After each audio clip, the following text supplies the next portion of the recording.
тему ви є дослідником перекладів Корану. От дуже цікаво, коли відбувся перший переклад Корану і на яку мову? Це надзвичайно важлива тема, і для багатьох навіть мусульманських авторів це стає відкриттям, тому що, як відомо, Коран – це диво божественне і не може бути підроблене, викладене іншою мовою, тому цей переклад часто сприймають як тавсір. Власне, це постійно повторюють мусульманські автори і навіть вигадали такий термін, як переклад смислів, хоча кожен переклад – це переклад смислів. Насправді, вперше ця ідея з'явилася, очевидно, що в дуже-дуже ще ранньому арабському середовищі. Це був переклад на грецьку мову, який зробив хтось із колишніх православних християн. І, наприклад, їм користувався активно православний полеміст Іоанн Дамаскін. Тобто, на грецьку мову? Так, грецька мова, яка використовувалася в Східному Середземномор'ї до арабської. Це був переклад на грецьку мову, є його фрагменти збережені. В той же самий період з'явився переклад підрядковий на перську мову, навіть вважається, що він був дещо пізніший. Власне, далі, уже в 13-14 століття, з'явилися переклади тюркськими мовами, зокрема, за часів правлячої в Середній Азії династії Караханідів. Не дуже багато зробили до цього. Чому? Тому що в ханафітському мазгабі вважалося, переклад певних фрагментів Корану, їх цитування – це є нормою. Чому? Тому що коли відбувалася міжконфесійна полеміка між таким рухом, як караміти, і пізніше там матуридити, потім, я не буду втомлювати глядача цими термінами, але для того, щоб залучити масу людей, потрібно було використовувати національні мови. І в тюркському світі дуже рано це зрозуміли, і тому робити так званий, як воно і називалося до 20-го століття, тавсір-терджуме, тобто переклад і тавсір в одному, не було жодних проблем із цим. А уже в європейському світі, після всіх латинських і інших там перекладів, власне, мусульманський переклад Корану один з перших зробили татари Великого князівства Литовського, які вже в 16-17 столітті мали весь переклад Корану на польську мову з елементами білоруської і інших. А чому на грецьку мову був перекладений Коран? Чому грецька мова? Який тут Відповідь дуже проста і цікава. Річ у тому, що конкретно в Сирії, де з'явився цей переклад, в Сирії я маю на увазі в великому такому значенні, є такий специфічний арабський термін «Шам», тобто це і Ліван сучасний, і Палестина. Власне, там йшла досить серйозна боротьба між Візантією і арабським халіфатом. Фактично, арабський халіфат його швидко зайняв, але дуже велика частина лишалася християнською. Більше того, наприклад, в той час панувала атмосфера досить значної релігійної толерантності, і той самий Іоанн Дамаскін, православний полеміст з ісламом, займав велику посаду в арабському халіфаті. Тобто, уявіть собі, він міг писати праці, критикувати іслам, але при цьому бути на посаді в адміністрації халіфату. Те, що уявити було в середньовічній Європі, в ті часи було неможливо, щоб мусульманин був на якійсь такій посаді. І дуже багато було, по-перше, полемістів, які намагалися протистояти ісламізації населення християнського, а так само було багато і новонавернених, які навпаки намагалися залучити християн, ортодоксів. Тобто це було пов'язано з ісламо-християнською полемікою і з оцим візантійсько-халіфатським протистоянням в цьому регіоні. А так як грецька мова, по суті, була з часів елінізму там однією з мов культури і науки, поряд використовувалася арамейська, але це більше в таких єврейських колах релігійних, християнських, там інших напрямів. А грецька була мовою міжнаціонального спілкування, залишалася.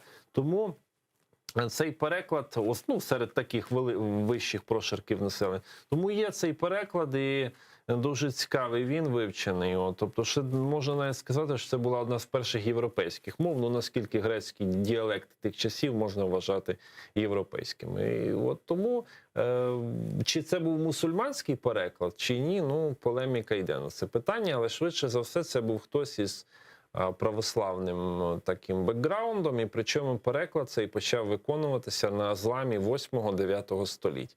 Тоді як перший перський переклад з'явився вже в кінці 9-го, на початку 10 століття. Дуже цікаво. А якою мовою найбільше існують перекладі Корану? Ну, я би поставив певну турецьку, тому що в Туреччині в 20 столітті і з'явилося уявлення про переклади Корану як про окремі тексти, причому тексти, які можуть друкуватися самостійно, навіть без арабського оригіналу. І якщо простежити історію, ну, починаючи з часів творення республіканської Туреччини, то майже кожен рік виходив новий переклад Корану і виходить зараз. Зрозуміло, що є дуже деякі надзвичайно популярні тексти, такі як Хамди Язир ель-Малелі, потім там інші автори, вони редагуються, цитуються, але це, ну, турецькі дослідники нараховують понад 150 повних перекладів. В значенні Куран Меалі, тобто як от переклади, не тавсіри, бо тих є більше. Друга мова – це, ну, одна з, так само можна мова урду, там дуже багато, перська мова. Лише після так званої Ісламської революції 79-го року в Ірані кілька десятків перекладів з'явилося перською. Ну і так само англійська мова. Тут ми маємо, певно, до сотні перекладів, якщо врахувати ще й часткові. Їх є дуже багато, окремі взагалі маловідомі, окремі широко цитуються. А такі переклади, як Абдалла Юсуф Алі, в 30-х роках вперше опублікований в Індії, він витримав понад 300 видань. Уявіть собі, понад 300 видань, тобто це загальні наклади, мільйони. Практично досі він, ну, шанується мусульманами, попри те, що є вже купа нових перекладів, і сам він редагувався неодноразово, але для багатьох це просто був символ, да, того, як може бути Коран викладений саме англійською мовою. А от цікаво, а чим відрізняються переклади Корану між собою? Тут можуть бути дуже різні підходи. Перші конфесійні підходи. Є шиїтські, сунітські, ахмадітські переклади.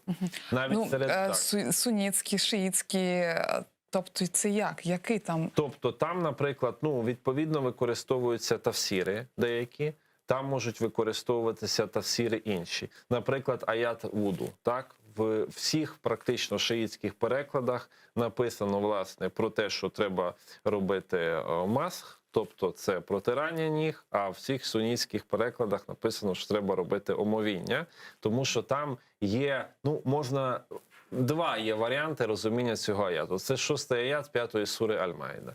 І коли шиїтські богослови відкривають переклад Корану, вони дивляться, як перекладно? Ага, все, значить, уже не так. Сунітські відкривають, ага, ну тут шиїти, да. Найкраще Це всього... не приймають. Да, найкраще всього роблять в Азербайджані. Там пишуть і такий варіант, і такий варіант. Мовляв, якщо ви шиїт, читайте так. Якщо ви суніт, читайте так.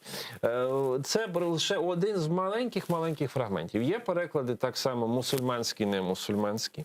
Зараз мусульманських значно побільше, виведені авторами мусульманами. Є переклади місіонерські, навіть виконані християнськими авторами на деякі африканські мови, наприклад.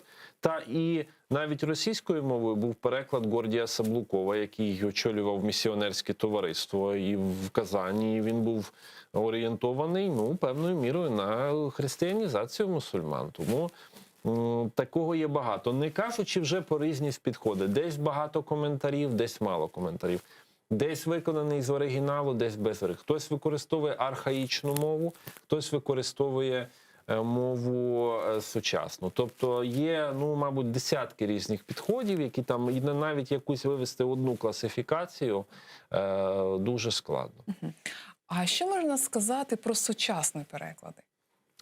Сучасних перекладів побільшало, особливо в 2000-2010 роках. Їх значно побільшало.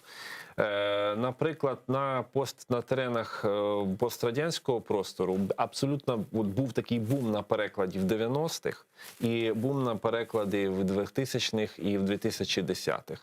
Навіть зараз, от, починаючи з 91-го року, в одному Азербайджані було 8 перекладів зроблено. Власне, от на 86-й рік, наприклад, в Росії було 2 переклади російською мовою, це Крачковського і Саблукова опублікованих. Уже після 86-го, уявіть собі, з'явилося понад 20 перекладів. Різних, в тому числі з оригіналу, в тому числі мусульманських перекладів. Весь Північний Кавказ з'явилися переклади навіть там на аварську мову, на лезгінську мову, на інші. Східна Європа, значно додалося перекладів в Боснії, в Польщі, в Чехії. Навіть з'явилися там редакції старих перекладів. Тобто це все показує, що переклад грає дуже і дуже велику роль, тому що є зростання інтересу до Корану. Навіть пандемічні події показують, що от в Google Trends запити по Корану, по Біблії, вони виросли. Тобто люди хочуть читати в оригіналі, умовно кажучи, оригінальні, я сказав би, сакральні тексти, викладені їхньою мовою, тому що теж є таке популярне уявлення, що, мовляв, ці книги вчать чомусь одному, а їхні послідовники вже можуть це виконувати так або інакше. Ви також є перекладачем Корану на українську мову. Який переклад Корану вийшов у вас і які ви ставили цілі? Мій переклад з'явився вперше 2012 року в Саудівській Аравії, тобто наступного року, іншаллах, вже буде десятиліття з виходу цього перекладу.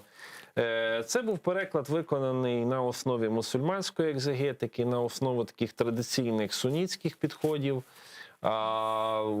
Хоча в дечому і шиїтська традиція враховувалась, бо 90% шиїтських і сунітських тафсірів вони співпадають. Насправді там немає так багато відмінностей. І моє завдання було зробити текст доступним українському читачеві, вибрати максимально просту, зрозумілу мову, дати лише найнеобхідніші коментарі, не перевантажувати його там якимись різними, що ось тут треба розуміти тільки так. І разом з тим, в тих місцях, де є якась полеміка, все-таки зберегти цю багатозначність, не давати однозначної відповіді, лишити текст дечому відкритим. Тобто, щоб хороший переклад – це переклад, де перекладача не видно взагалі, де текст говорить сам за себе. Це неможливо, це ідеал, але я намагався так зробити, і переклад уже 13 видань витримав, в тому числі в Туреччині десь 5 видань було. Ось. І досі він залишається, по суті, таким найбільш використовуваним з усього, що було українською в цій сфері зроблено. А скільки вам було років, коли ви переклали Коран, і ви дуже добре розмовляєте арабською мовою? На це теж сприяв Коран? Зараз я порахую. Взагалі я почав переклад, коли мені було біля 20. А треба рахувати, скільки мені було, коли вийшов. Здається, 25 чи 26. Я не дуже зазвичай зважаю на 5 років вікові. ви перекладали. Так, але ж річ у тому, що я теж не був першим серед таких. В 26 років опублікував свій переклад Ельмір Кулієв, відомий азербайджанський перекладач. І в 28 років свій переклад вперше зробив Несім Давуд, власне, вихідець, правда, із Іраку, англійською мовою, один з популярних перекладів. Справа є інше питання, що потім дещо виправлялося, дещо перевидавалося, тому тут, мені здається, це питання віку не дуже було важливим. Інше питання, що арабської розуміння, воно, я би сказав, головне, і мені складно зараз, ось коли я навіть зустрічаюся з якоюсь релігійною полемікою, коли бачу, що люди починають ті чи інші міркування про Коран без хоч розуміння, просто відкриття. І, тобто, для мене перекладач Корану, власне, це той, хто може відкрити мусхаф арабський, будь-які аяти перекласти, його, власне, без усього, просто зробити. Якщо цього не робиться, я не знаю. Для чого? Тим більше навіть зараз я помітив, все-таки, є не дуже така мені зрозуміла тенденція, досі продовжується вихід перекладів не з оригіналу. Да? Тобто їх перекладають там з однієї, тобто з російської там на польську 2 переклади вийшло. Нещодавно навіть українською вийшов переклад з російської Османова. В Криму був зроблений переклад свого часу з російської українською. Тим більше, здається, через автоперекладач. Ну, такого я не зовсім розумів, тому для мене оцей арабський оригінал Як це був на впливає першому на місці. переклад, коли з російської на українську перекладається? Як це? Дуже сильно, тому що при оригіналом. перекладі завжди є втрата сенсу. Завжди він втрачається. Навіть коли ми почнемо з сури Аль-Фатіха, коли ми говоримо там «Я Аллаха милостивого, милосердного», чи там, наприклад, навіть банальні, ну такі здавалося прості зрозумілі речі, як «Альхамдулілля». Що таке хамд? Це слава, чи це хвала? Дехто пише «вся хвала належить Богу», інші пишуть «слава Богу», інші пишуть так. Або «Йоміддін» – судний день, чи це день Воскресіння. А, наприклад, якщо брати будь-яку тюркську мову, словосполучення «судний день» як такого в тюркських мовах немає. «Кіямет куню», «кіямет куню», так? Але «кіямет» – це «йом аль-кіяма», це день Воскресіння, це трошки інше, ніж судний день. І якщо брати, перекладатись, наприклад, з якоїсь тюркської мови, а не з арабської, то вийде, що це день Воскресіння, да, буквально, а не судний день. Воно про те і ж саме, але ж відтінки смислів не передаються. І такого дуже і дуже багато, починаючи, власне, від самих перших аятів і закінчуючи останніми. Більше того, ну, є... Ну, для самого, тобто це заздалегідь робота, яка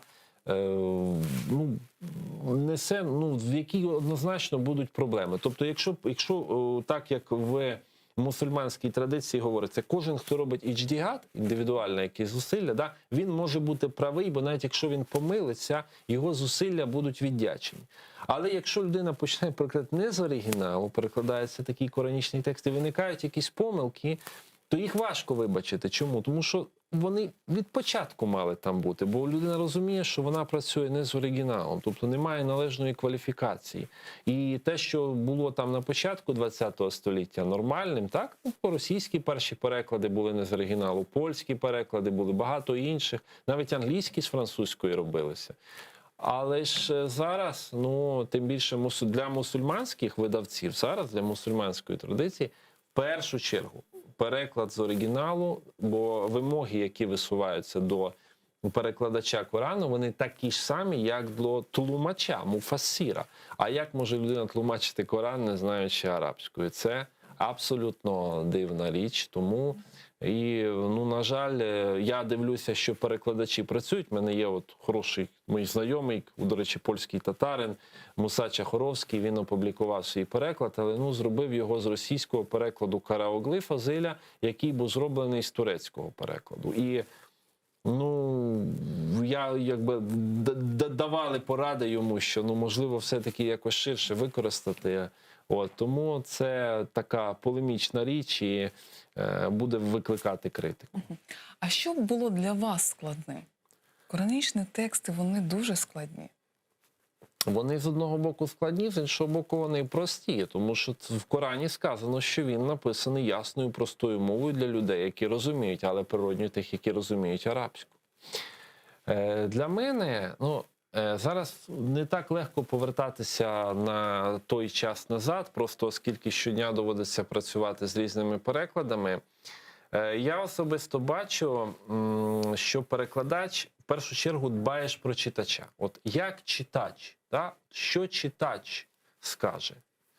Як він це зрозуміє? Бо навіть взяти будь-який аят, там, те ж саме, що стосується джигаду, те ж саме, що стосується певних ритуальних норм, те ж саме, що стосується історичних подій. Читач це зрозуміє чи ні? Якщо читач цього не зрозуміє, то так перекладати тоді не варто. Ти повинен думати про широку аудиторію. І навіть думати, а як взагалі араби? От часто Коран, там не зрозуміти, там важко, але як араби розуміють Коран? Тобто як пересічний арабський читач розуміє сам Коран? Він теж потребує певних коментарів, але ж разом з тим дуже багато всього в Корані лежить на поверхні. Так? І перетворення Корану на якийсь, такий культ, що Коран не можна читати, що це розуміти Коран це дуже важко. І навіть мені розповідали історію про одну з мечетей в Україні, де можна навіть Коран читати в цій мечеті тільки під наглядом шейха, тому що ти можеш щось не так зрозуміти. Хоча це повністю абсурдна практика з точки зору ісламу, бо не сказано в хадісі, якщо людина читає Коран і важко, то і нагорода подвійна. Тобто багато чого лежить і перетворення його в такий текст людей відсуває. Він робить його музейним експонатом, виносить його кудись в сферу якихось там теологів, богословів, мислителів, що Коран це так важко його читати взагалі.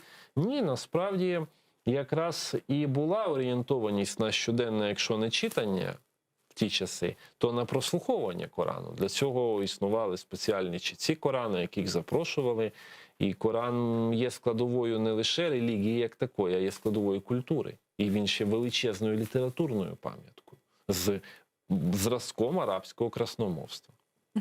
А з ким ви консультувалися під час роботи над перекладом?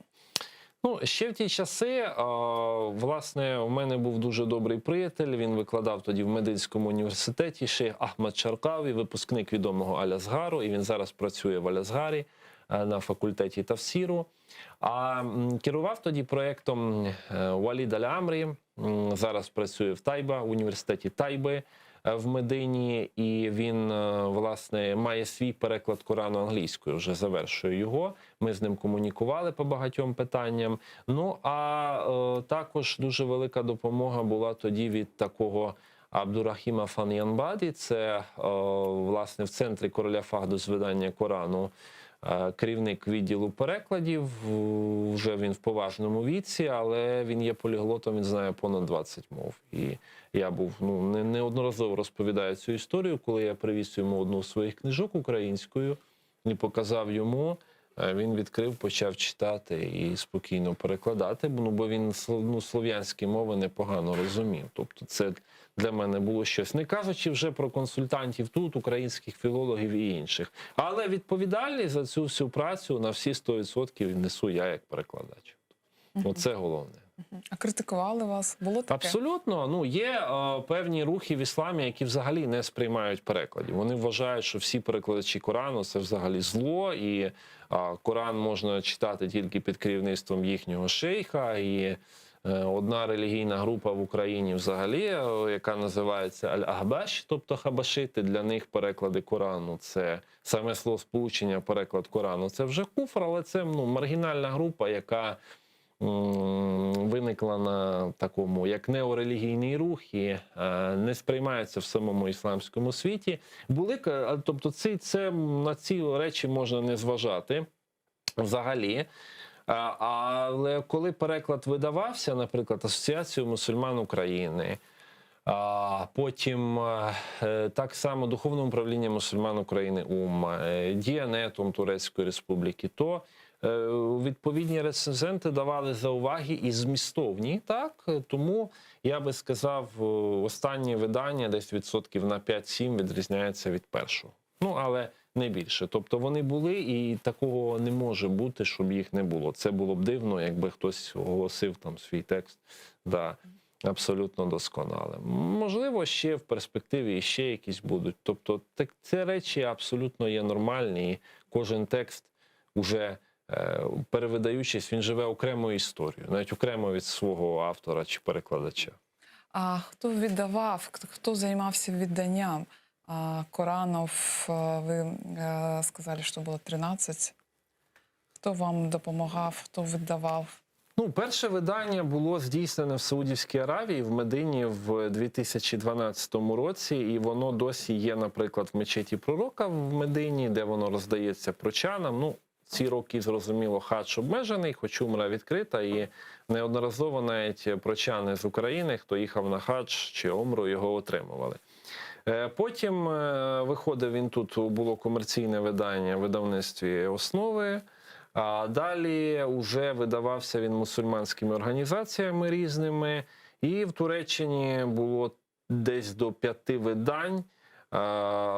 Зокрема, одне з видань було Діанету турецького управління в справах релігій, причому з арабським текстом і без арабського тексту. Тобто, в основному це мусульманські організації, які були зацікавлені в доступності цього тексту українською мовою. Угу. Які переклади Корану ви досліджуєте сьогодні і чим вони примітні та цікаві? Ну, для мене найбільш важливими були ті переклади, які виконані в Східній Європі і Західній Азії.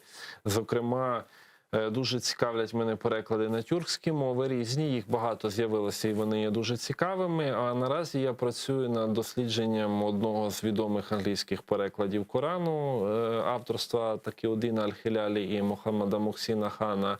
І цей переклад, він пройшов дуже велику еволюцію, є кілька його видань різних, ідеологічно забарвлених, і він є надзвичайно впливовим в мусульманському світі. Так само є у мене дослідження по польським перекладам Корану, книга «Коран в Україні», де я і кримсько-татарські переклади серед іншого згадую.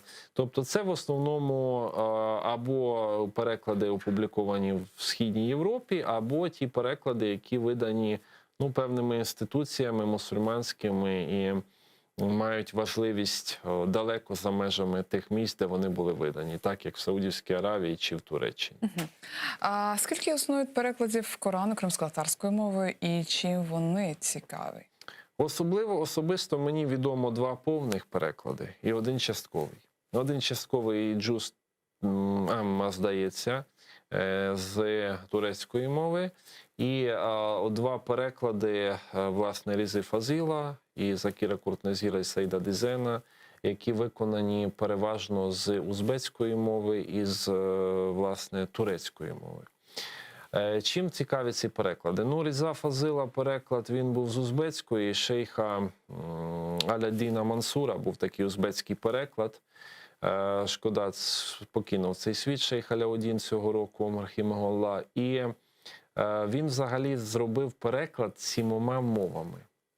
І от кримсько-татарська – це 8-ма, вже на яку зробили його переклад. Тобто він зробив узбекською, а з неї зробили туркменську, зробили киргизьку, зробили дунганську, зробили так само, власне, казахську мову, уйгурську мову. Тобто фактично всі мови Середньої Азії були закриті, і навіть каракалпатською, тобто з його безпосередньою участю. І от кримсько-татарську зробили, що це дуже популярний був узбецький переклад. Потім інший переклад Закіра Куртнезіра і Сейда Дізена, який в тому числі виходив з 2014 року теж в турецькому Діанеті і поширювався серед кримських татар, він уже дещо так більш був мусульманською традицією забарвлений, бо в Різи Фазила радше такий літературний. І там більше тавсірів використовувалося. Ну і турецькі переклади, вони більшу роль тут зіграли. Хоча, наскільки я знаю, велася робота в Духовному управлінні мусульман Криму на окупованому півострові по підготовці нового перекладу. І, можливо, вона і зараз ця робота ведеться, але справа в тому, що через популярність, мені здається, турецьких перекладів і російських перекладів трошки залишається ця тема досі не закритою. Тобто я веду до того, що повного перекладу кримсько-татарською мовою, який би відповідав таким сучасним вимогам і був би виконаний з арабської мови, його досі немає. А це, мені здається, важлива річ, яка посприяла би не тільки пропаганді, не пропаганді, а, скажімо, знайомству із Кораном, а і з, власне, збереженню кримсько-татарської культури. Тобто це і була б дуже-дуже важлива річ. Навіть той кримсько-татарський переклад Закіра Куртнезіра, він був опублікований тільки в 2014-2015 році. Тобто про нього згадали після відомих подій уже турецьким Діанетом. Тому ця тема дуже цікава, при тому, що якщо брати 18-19 століття в Криму, то вже були певні фрагменти витлумачення Корану і, власне, татарською мовою. Більше того, серед праць татар Великого князівства Литовського є фрагменти різних дуа і Корану, які записані, мовою десь чомусь подібною старотатарською чи подібною до кримсько-татарської. Десь серед неї варіації кримсько-татарської теж зустрічаються. Тому тут традиція ця цікава, але вона могла, ну якби хочеться, щоб вона ще був знайшла розвиток. повноцінне вираження. Михайло, усі мусульмани знають суру з Корану. І тому що це є невід'ємною частиною поклоніння. Але ми не знаємо переклад. І що ви вважаєте краще? Читати Коран лише в оригіналі чи усвідомлено лише в перекладі? Це цікаве питання, ритуальне. Річ у тому, що чи є читання перекладу Корану ібадатом, поклонінням. Є різні думки мусульманських богословів. В будь-якому випадку читання Корану в арабському оригіналі, знає людина цей оригінал чи ні, це є поклоніння. І так як в намазі використовується текст лише арабською, і дуже в багатьох інших випадках, то зрозуміло пропагується вивчення арабського оригіналу. Але для цього, власне, от підрядкові переклади традиційно існували, щоб люди розуміли, що там було, і тому подібне. Ну, річ у тому просто, що, наприклад, тюркські мови, оскільки вони знаходилися під впливом арабської, то іще в 20 столітті могли просто промовити ті чи інші арабські слова з тюркською якоюсь вимовою, і воно було б зрозуміле, так? Тому що практично всі слова в сурі Аль-Фатиха, мабуть, першій сурі Корану, там 90% слів, вони мають аналоги в якихось тюркських мовах. Да? Але ж є фрагменти, ну, які дійсно, тим більше зміни відбувалися і тому подібне. Навіть ось ми бачимо, що перші переклади Корану на азербайджанську мову на початку ХХ століття, вони вже ставили перед собою просвітницьке завдання. Причому це таке національне свідоме завдання, що, мовляв, треба, щоб люди це читали і читали своєю рідною мовою. Тому, мені здається, потрібно і те, і те. Так? І тому от зараз серединним шляхом іде традиційний такий турецький підхід до видання Корану, що видається арабський оригінал, видається переклад, і дуже багато є різних там посібників послівного, тобто слово в слово розуміння Корану. І пропагується вивчення арабського алфавіту, те, що навіть в Туреччині було втрачене. Тому що навіть кілька десятиліть практично на ці речі дуже мало звертали увагу. Свого часу взагалі ж в Туреччині хотіли навіть і намаз на турецьку перекласти і так далі. Тобто пішли дуже так різкий поворот зробили, з якого потім довелося зійти, повернутися до більш традиційних підходів. Але власне, мусульманська традиція, вона ці питання вже тривалий час вирішила. Єдине залишається, що на розсуд тих чи інших віруючих, наскільки вони самі мотивовані це робити. Так, наскільки вони самі мотивовані сприймати Коран як текст і, знову ж таки, ставлення до нього виключно як до такого сакрального слова, яке просто слухається, чи воно ще якось сприймається. Це складний процес релігійного життя, і тут навряд чи якесь таке однозначне судження можливе. Михайло, ви знаєте, я читала багато перекладів. А як ви вважаєте, може бути художній переклад Корану? Тому що коранічні тексти, вони дуже складні для розуміння. Може бути таке? Я, очевидно, розумію з цього питання, що Коран – це живий текст був. Уявіть собі, люди слухали. По-перше, Коран навіть постійно говориться, що в нього є певна баляга, тобто певні риторичні особливості, стилістичні особливості, які не можна ні з чим порівняти, і що цей текст, він має величезний літературний вплив. І це правда. І там є дуже багато моментів, які римуються, дуже багато того, що можна назвати там популярну грою слів і так далі. Насправді такий переклад не тільки може бути, він і є. А якщо брати з російських перекладів, то це мінімум 3 таких переклади. 2 поетичних – це переклад Валерії Порохової, відомий. Але він теж дуже складний. Він дуже важко складний, читати. тому що там є багато коментарів, де в тому числі згадуються там такі різні філософські концепції і все інше. Але цей переклад зробив дуже великий. Це, тобто, коли, скажімо так, росіянка одна прийняла іслам, і переклала Коран поетично російською для багатьох мусульман. Ну, це був дуже великий внесок взагалі в розуміння Корану. Для пропаганди перекладів Корану вона зробила дуже багато. Насправді, як би ми не ставились до цього, я до цієї людини, яка кілька років тому відійшла від нас, дуже великою повагою ставлюся. А далі можна згадати Бетсі Яківну Шитфар, яка має свій переклад, він не дуже популярний, він був науковий, але вона була перекладачкою арабської літератури. В неї дуже цікавий стиль перекладу. Можна згадати Теодора Шумовського, російського арабіста, до речі, вихідця з України. Можна згадати, ну я можу згадати боснійські переклади, наприклад, Есада Дураковича, який деякі сури Корану поетично перекладав дуже цікаво. Він є відомим дослідником. І навіть наступного року там під керівництвом дослідників з Єльського університету планується видання книги, яка стосується саме цих речей, власне, літературних особливостей коранічних текстів. Інше питання. Можна, наприклад, взяти і перекласти суру Корану так літературно, вишукано, зробити її гарною. Але чи як це сприймуть самі мусульмани? Тобто досвід показує, що для багато воліють бачити в Корані такий, знаєте, сухий інформаційний блок.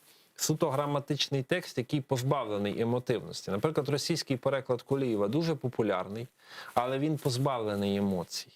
Він настільки правильний, настільки сухий, що для багатьох він одноманітний дуже. Хоча Коран не такий. З іншого боку, оце відчуття мови, там різні літературні, інші стилістичні засоби, вони є суб'єктивними. І коли мова йде про певні теологічні речі, які принципові для мусульман, то відхід від них відхід від змісту у бік гарної форми викличе дуже багато критики. Тому я особисто за те, щоб перекладів було якомога більше. І тоді той, хто навіть не знає мови оригіналу, він може взяти різні переклади і, власне, подивитися, побачити, як тут, як тут, як тут. Просто часто читач як судить. Мені от тут подобається, от мені так подобається. А вам як подобається?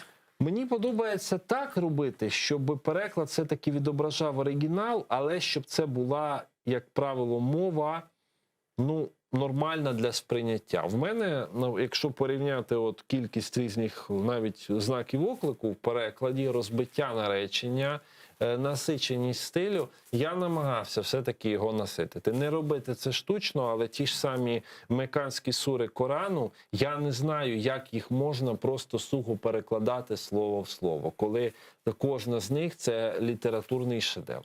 Тому це робилося, а знову ж про результати судить сам читач. Для читача, який десь вихідець з медресе, консервативного кола, для нього це все як? Треба передати теологічний зміст, ритуальний зміст, яка форма, як це можна, взагалі Коран – це не поезія. Для іншого читача, більш відкрито, він каже, я не можу це читати, мені нудно. Я бачу тонни релігійної літератури, яку я не сприймаю. Мені потрібно щось для душі, я хочу читати ось так. Тим більше в Корані часто одна тема змінюється іншою, і не завжди читач може це прослідкувати.